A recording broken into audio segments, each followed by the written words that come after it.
Secretary Wormuth, General George, members of Congress. By the way, one of the members of Congress up here, I'm flying up with him, bragging about being from this district and maybe graduating from this academy. Stand up, stand up. Fellow graduate, right there.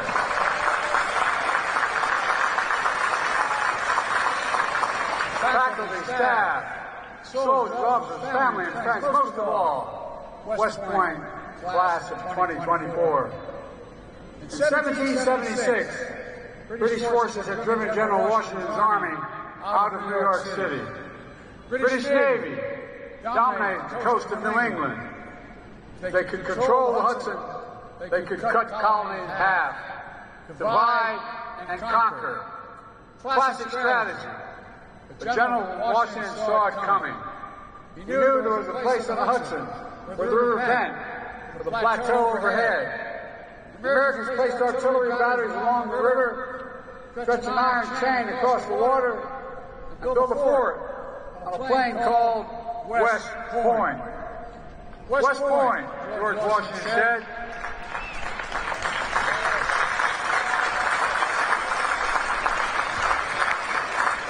George Washington said West Point was the key of America. He was right. The British never captured the Hudson. They failed to divide and conquer us. And a few years later, they surrendered at the Battle of Yorktown.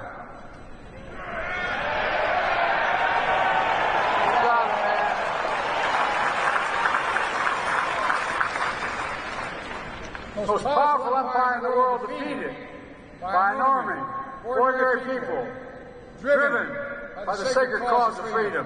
And I might add, you're about to become full-time members of the most honorable and the most consequential fighting force in the history of the world. That's not hyperbole. Of the world. That's the truth.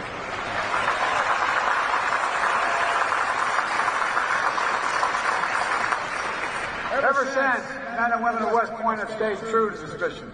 Today, 1,036 graduates of the class of 2024 will join the long, very line that has never failed us and never, ever will.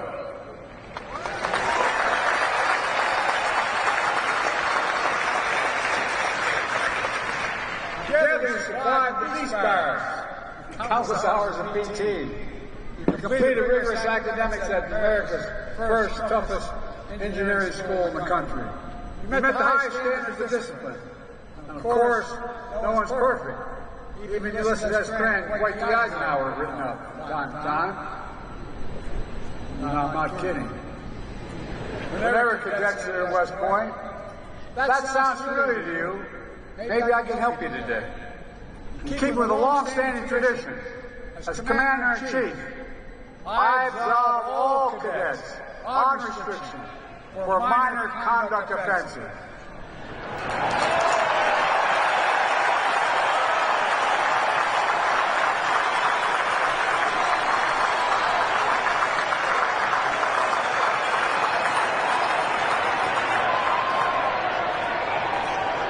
If you have any questions, the superintendent can clarify what minor means. Of course, your time here wasn't all difficult. Class did plenty of celebrating. Every time you beat Navy.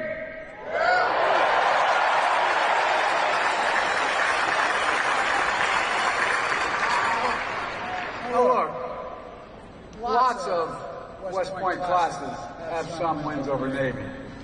But not every class over a 4 years period beats Navy 51 times.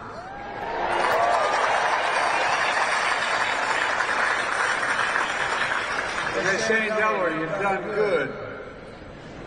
A few weeks ago, I was honored to present the Commander-in-Chief's trophy to the Black Knights at the White House. I told them, I don't take sides, but my son Bo was a decorated major in the United States Army, spent a year in Iraq. And he always made it clear who we expected the family to root for in the game in Philadelphia. Parenthetically, I was appointed by the fellow I ran against when I was 29 years old to the Naval Academy. I was one of 10. I wanted to play football. And today I was supposed to go down and interview a classmate of mine who was also one of the 10 appointed to be chosen from. His name's Steve Dunning, came to pick me up. And I found out 2 days earlier they had a quarterback named Roger Staubach and a halfback named Joe Molino. I said, oh, I'm not going there. I went to Delaware. Not a joke. And by the way, that same fellow was a wonderful man. Our last debate, when I was 29 years old, the first question he was asked at the debate was, "Do you have any regrets, Senator Boggs?" He said, "No." Then we came to the very end of the debate where I spoke and then he was to conclude. He stood up and he said, "You know, I was asked whether I had any regrets. I said no, but I had one. Had Joe Biden gone to the Naval Academy when I appointed him, he'd still have 7 months left on and wouldn't be able to run."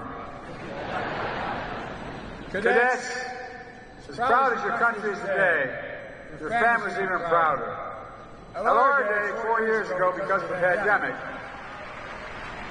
they could not spend the day on post. It was a challenging way to begin the West Point experience. But I'm thrilled today so many of your loved ones get to see you here. To everyone who helped raise these remarkable young people, this is your day as well. Because we know, as the English poet John Milton wrote, they also serve or only stand and wait. Cadets, it's time for you to stand up now and thank your parents. Stand up. Turn and thank them.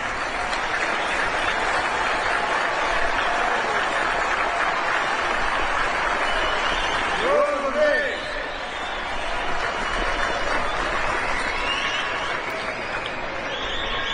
The class of 24, this is an extraordinary group. You include the Army's all-time home run leader, athletes who swung laps around Manhattan Island, which I can never quite figure out, and the son of a Iraqi interpreter, American forces, one of your class's 2 Rhodes Scholars. You hail from all 50 states, 12 countries. Some of you are third-generation West Pointers. Others are the first in your family to join the U.S. Armed Forces. At least one of you has a twin brother graduating from Annapolis this year. I'll tell you what, I want to be at that family reunion. Every time you show up to the Army-Navy game, I don't know how the hell you're going to do it, but anyway.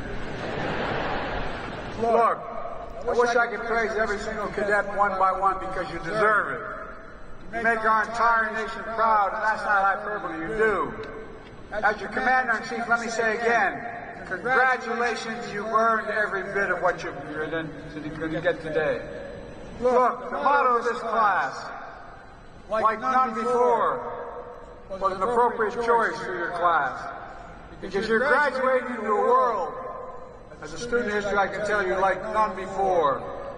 I've been a senator since I was 29 years old, never left government. And ladies and gentlemen, the world is not only changing rapidly, it's also the pace of change is accelerating. The range of missions that our servicemen are carrying out are like none before as well. There's never been a time in history when we've asked our military to do so many different things in so many different places around the world, all at the same time. Right now, American soldiers are supporting brave Ukrainians in their fight for freedom. Our soldiers are working around the clock to keep munitions and equipment moving by land, sea, and air. They're training Ukrainians on how to use advanced weapon systems like HIMARS, Patriots, and Abrams tanks.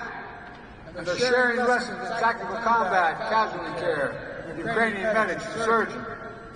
There are no American soldiers in war in Ukraine. I'm determined to keep it that way. But we are standing strong with Ukraine, and we will stand with them.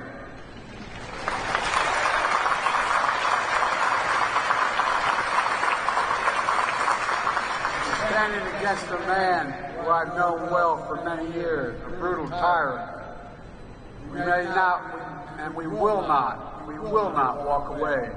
Putin was certain that NATO would fracture.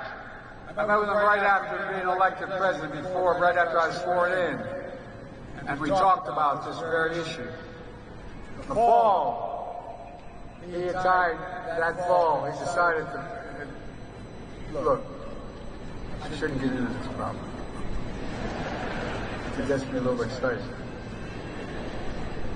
Putin was certain that NATO would fracture. I said to him in Switzerland, if you want the finalization of Ukraine, you're going to get the finalization, you're going to get the NATOization of Europe. He had a brazen vision which we stepped up and stopped. And said today, the greatest defense alliance in the history of the world, stronger than ever. Finland and Sweden are our newest members, and they're tough. In the Middle East, while we conduct urgent diplomacy to secure immediate ceasefire that brings hostages home, our Army and Navy have deployed a temporary pier on the Mediterranean in record time to increase life-saving aid to the Palestinians. The U.S. Air Force has conducted food drops, delivering tens of thousands of meals to the people of Gaza. In the face of Iran's recent unprecedented attack on Israel, we brought partners together, including Arab nations, to repel the sustained assault. The man running the operation on the ground, General Eric Kurilla, head of U.S. Central Command, West Point, 88. General Kurilla did a superb job. I was in the Situation Room with our national security team. He was on the screen from the region. He knew the attack was coming, but weren't sure precisely when it would begin. Then at 6:34 p.m., the general said to me, Mr. President, we just got one ballistic missile launches from Iran toward Israel. 6 minutes later, he said there are 30 missiles in the air. 4 minutes after that, he said there's 75 missiles in the air. Then he said over 100 missiles in the air. Under incredible pressure, General Kurilla and the combined joint task force performed exceptionally from sea, air, bases nearby. Thanks to the 99% of the missiles and drones of Iran never reached their targets because of the quality of our forces. We swiftly ended.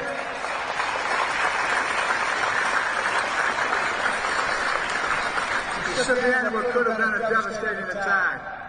And we de-escalated the conflict. But easily could have gone the other way. On the other side of the world, in the Indo-Pacific, we deepened our alliances. We created new ones, like AUKUS, our new strategic partnership with Australia and the United Kingdom. With a trilateral cooperation we forged with Japan and the Republic of Korea that no one thought was possible. Two of our allies cooperating on strategic defense thanks to our leadership. We've begun the new trilateral partnership with Japan and the Philippines as well. We elevated the Quad together with Japan, India, and Australia to advance free, open, secure, and prosperous Indo-Pacific. We're standing up for peace and stability across the Taiwan Straits.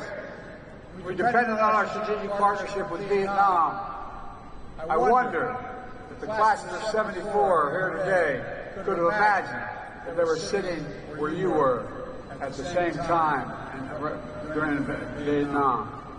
The upshot of all this, across vastly different regions, very different challenges. Our women and men in uniform are hard at work, strengthening our alliance, because no country has allies like ours, investing in deterrence. When anyone who thinks they can threaten us thinks again, defending our values by standing up to tyrants and safeguarding the peace by protecting freedom and openness.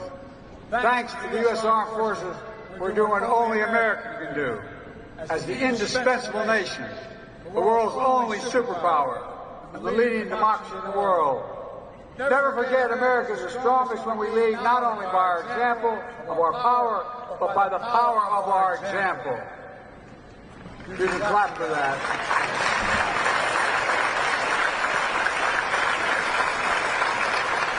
I want to mention one additional way we've made progress. Every member of our armed forces must always be safe and respected in the ranks. For the first time in nearly a decade, rates of sexual assault, sexual harassment have gone down across the active duty forces. It's long past time to end the scourge of sexual violence in the military. Once and for all, and we can do this. Cadets, make no mistake, there remains a hard power world. You can't draw any other conclusion when powerful nations try to coerce their neighbors, or terrorists attempt evil plots. That's why I'm making historic investments in our military, overhauling our defense industrial base. For decades, America has had the most powerful military in the world. And that happens because we choose to make it happen. I have always been willing to use force when required to protect our nation, our allies, our core interests. When anyone targets American troops, we will deliver justice to them.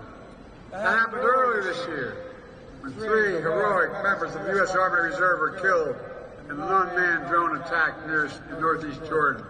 In response, we launched dozens of successful airstrikes against Iran-backed militants.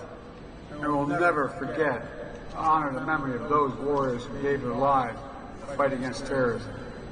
Cadets, West Point has made you leaders of character. In minutes, you'll be United States Army officers. In time, some of you will serve in powerful roles at headquarters, the Pentagon, even in the White House, to confront challenges the previous generation of soldiers couldn't imagine. When that happens, hold fast to your values you learned here at West Point. Duty, honor, country. Hold fast to your honor code, which says, quote, we will not lie, steal or cheat, nor tolerate those who do, end of quote. And above all, hold fast to your oath. On your very first day at West Point, you raised your right hand, took an oath, not to a political party, not to a president, but to the Constitution of the United States of America, against all enemies, foreign and domestic.